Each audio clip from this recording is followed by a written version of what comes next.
Mota, e como eu disse, vários candidatos, inclusive, repercutiram essa questão da candidatura do Marçal.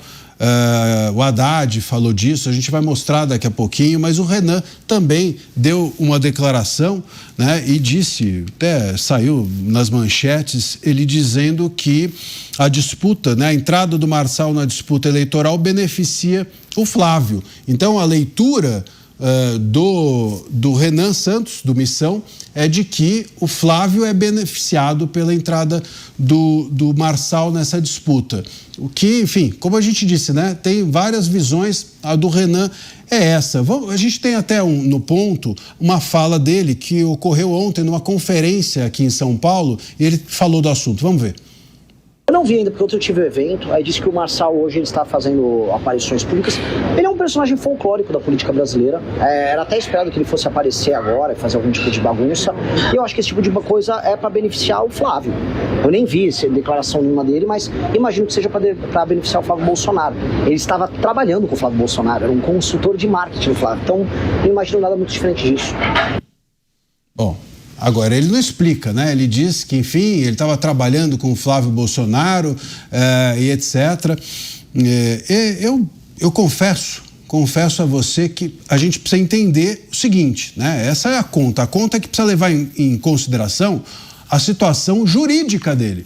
Porque a campanha do Pablo Marçal, sem problemas jurídicos, me parece claro que favorece ao Flávio. Nos debates, é aquela situação, né, Mota? Você tem no debate o Pablo Marçal, vamos supor, tá o Marçal, tá não sei mais quem, tá o Caiado, tá o Zema, etc. Todos eles e o Lula. A tendência é que todo mundo se junte para bater no Lula.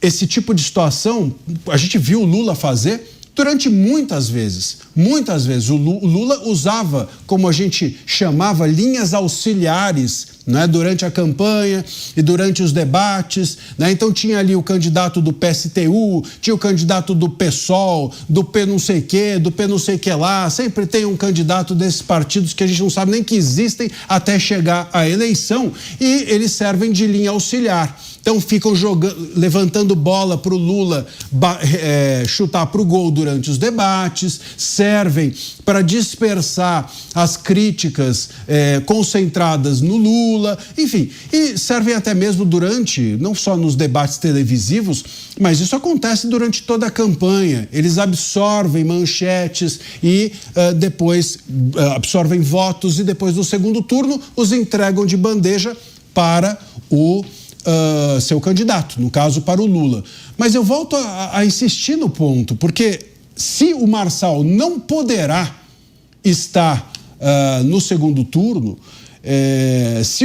no segundo turno não, se ele não pode levar, se ele não pode ocupar o cargo, né, é de se questionar, em algum momento até mesmo esses votos que irão para ele, se a situação dele não se resolver e esses votos não serão contabilizados para o segundo turno. Se ele não passa para o segundo turno, a situação jurídica dele não se resolve. Os votos do Flávio saem do Flávio e vão para ele. Os votos do Zema saem dele e vão para o Pablo. Os votos do Caiado saem do Caiado e vão para o Pablo. O Pablo não passa para o segundo turno e, de repente, o Lula concentra mais votos que todo mundo e ganha no primeiro.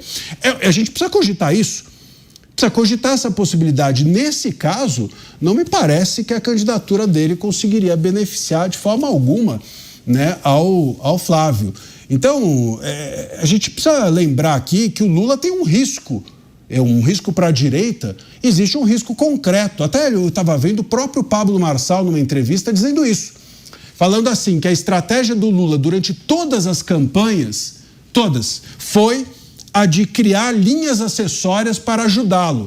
Então ele tinha um time que jogava com ele da esquerda. Nessas eleições, essa é a visão do Pablo Marçal. E eu acho que ele tem até sentido. Tem sentido essa visão. Nessas eleições, o Lula está indo para o tudo ou nada. Ele quer ganhar no primeiro turno. Ele tem receio justamente de que a direita se junte no segundo turno e consiga derrubá-lo. Então, se a direita agora está dispersa, talvez o Lula fale, opa, para mim isso é beleza, porque a minha grande chance é no primeiro turno, e eu acho que é mesmo. A grande chance do PT é no primeiro turno. Se ele passa para o segundo com o Flávio, todo mundo se junta com o Flávio. Claro, vão ter aqueles que rejeitam o Flávio, vão ter os isentões que a gente sabe que ficam dentro do armário, mas depois votam no Lula. A turma da isentolândia, né? A turma do nem, a turma do eu quero a política limpinha e pura, a turma das candidaturas dos ursinhos carinhosos, essa turma, claro, provavelmente não vai votar no Flávio se ele passar para o segundo turno. Mas é necessário que a gente entenda que há um risco do Lula, com toda a concentração de votos da esquerda nele agora, com a rejeição que os outros candidatos têm, há uma chance dele ganhar no primeiro turno. Todas as projeções com qualquer candidato da direita no segundo turno, Lula perde. Todas. Ele só consegue ganhar no primeiro turno. Talvez ele tenha entendido que é no primeiro turno que ele precisa avançar. E nesse lugar é que eu fico aqui receoso, na minha análise, de que possa haver nessa candidatura do Pablo, não de propósito, mas um prejuízo à candidatura mais forte que tem chance de ir para segundo turno, que é a do Flávio Bolsonaro. Eu não sei fazer esse cálculo, Marcília. Eu confesso a você que eu nunca consegui entender a lógica desses cálculos de vitória, de transferência de voto, né? A minha lógica é a lógica do cidadão comum, do eleitor. Eu não vejo o Pablo tirando voto de quem, por exemplo, vai votar no Zema. A pessoa que vai votar no Zema tem lá o critério dela, né? Ela não vai votar no Flávio, ela não vai votar no Caiado, ela não vai votar nos outros, ela vai votar no Zema. Ela fez uma escolha. Agora o Pablo é candidato. Não vou mais votar no Zema, vou votar no Pablo. Eu acho que a mesma lógica se aplica aos outros candidatos, né?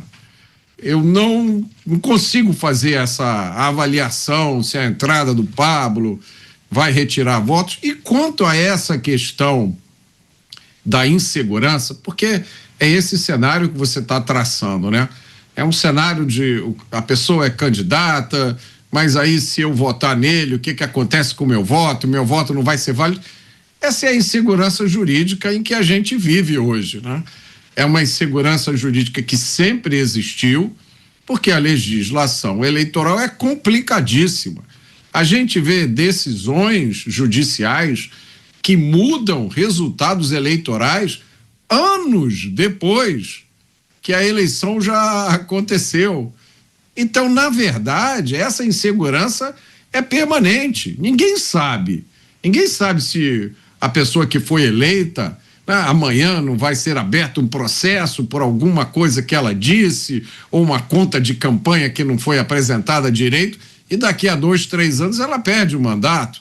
E aí, como isso não acontece no caso de candidato a presidente, mas já aconteceu no caso de deputado, como o sistema é proporcional, você tira uma pessoa, tira um mandato de alguém, você muda todo o cenário eleitoral. Então essa incerteza existe mesmo, mas eu acho que as pessoas que estão envolvidas nessa campanha já devem ter examinado essas hipóteses e chegado à conclusão que nesse momento há mais a ganhar do que a perder com essa história da candidatura do Pablo.